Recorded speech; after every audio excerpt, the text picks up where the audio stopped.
You know how that Phil Collins song is supposed to be about a man who saw someone drowning and didn't save them? I wasn't going to be that person who let someone die when I could have done something that night. I was sitting on my couch, exhaling smoke when the feeling came to me. I went numb and it felt like a movie was playing inside my head. I could see a man driving drunk on the highway outside my house. I could see him struggling to round the first corner you hit when you leave town. I could see him falling asleep. He wasn't going to make it much further. Bushy eyebrows, beard just starting to gray, a face hardened by tobacco, whiskey, and work. He looked like so many of the men I grew up with in rural Washington. I could even hear a static-choked Bob Seger song softly coming out of the speakers of his truck. I could see him drifting to the side of the road as he went up the long, flat, straight stretch of wet highway in front of my yard. He was going to crash and die. I could feel it in my bones. I ran out my front door and into the frigid sideways rain of a cold winter night. I could see the lights of a truck nearing on the highway. I ran out to the road and started waving at the truck as I watched it approach. I caught my breath as the truck slowed and stopped next to me. The man was perplexed when he saw me standing there in the rain by the side of the road, but I could see relief in his eyes. "Let me give you a ride home," I told him. His name was Tom. His son had died a year before from drugs. He was in a dark place. I got him home. It felt good. It happened again a few weeks later when I was sitting at home after getting dropped off by my friends after going to the bar. A few drinks deep, I was drifting around my house drunk and lonely. My mind raced to the inside of a cold, dark tool shed I had never seen before. I saw a frail woman, probably 60. She was setting something up in the rafters of the cold and dark shed. I couldn't see exactly what it was, but I had a sinister feeling about it. My mind then took me out of the shed, pulling away as if my field of vision was a camera on a track going backwards out of the space like in a movie. In a swift flash, I was off of her property and on a country road I recognized. I had driven by this woman's house before. It was a worn-out Rambler on the road behind the local garage. I could be there in less than 10 minutes. I got there in maybe 4 minutes, racing up the wet road. I rushed into the woman's shed and found her standing on a stool, the noose in her hand. Her name was Linda. She was a widow who never had children. We talked. She promised me she wouldn't think about doing what she was going to do again. She wasn't actually going to do it anyways. I didn't believe her. You're probably wondering where this newfound condition came to me from. It was a simple answer to me. I had just moved into a new rental house, and on one end of the property was a cemetery. I swore it even had an underground power line that ran through it. I felt I had some odd, new energy coursing through me ever since I had moved in there. The premonitions felt like a dreadful curse at first. I would start to get a nauseous feeling in my stomach wherever they would come. I tried to fight them. Then I realized I could kind of become a real-life, small-town superhero, and I started to embrace them. I would sit at home waiting for something to come to me, hoping I would get to help someone that night. I saved a child from drowning. I put out a house fire before the sleeping family even knew their stove was about to burn down their home. I found a young boy who was lost in the woods and going to freeze to death. A few of the stories of my heroism ended up getting back to the TV stations down in Seattle, and it was eventually connected that some 41-year-old single guy who worked at a chain hardware store had saved multiple people in separate incidents. The TV reporters were dogged. They stayed on me until I caved and allowed them to do some kind of puff piece about me being a guardian angel. I did an interview high as fuck, but whatever. They aired it and paid me $200. I knew I shouldn't have done it. She came to my door that night around midnight. The ringing of the doorbell woke me up.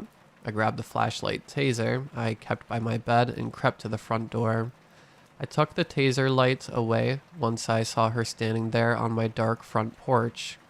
Her long black hair half in her pale face. Her body was thin and lithe. cased in a long black dress. She appeared harmless. I opened the door, and she just stared at me for a few seconds like she was trying to confirm who I was by studying my face, silent all the while. "Can I help you?" I asked. She walked away without saying a word. I was so stunned I didn't get a word out until she was almost in her car. She just ignored my plea for her to come back and drove away into the night. The visit told me to stop what I was doing, stop helping, don't respond to the visions.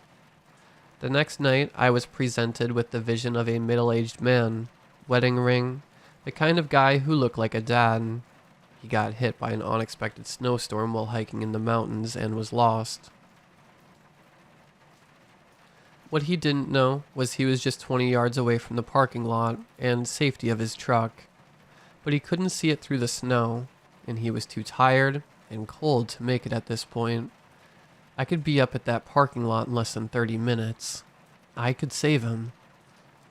But I wouldn't. Something told me not to do it. Just as something was sending these messages to be the hero, something was now creeping into the back of my head, telling me it would not end well for me. And not because of the snow. I had to stop interfering. I took down a few drinks, hoping getting drunk might block out the messages of this poor man's fading fate. It didn't work. I kept getting visions of that man lost up in the snow. He was now struggling to move. He wasn't going to be able to keep it going much longer. Unless I went up there and helped him. I couldn't watch a man die in the movie theater in my head. I jumped in my truck and drove up into the mountains. The snow was falling hard when I got to the parking lot. I had visions the entire way of where the man was.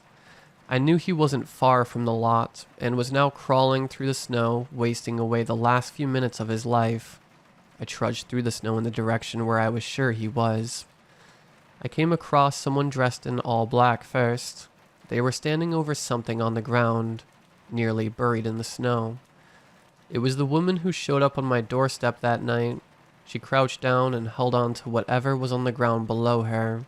I held myself there and watched what she was doing. Her hand was on the chest of the man on the ground.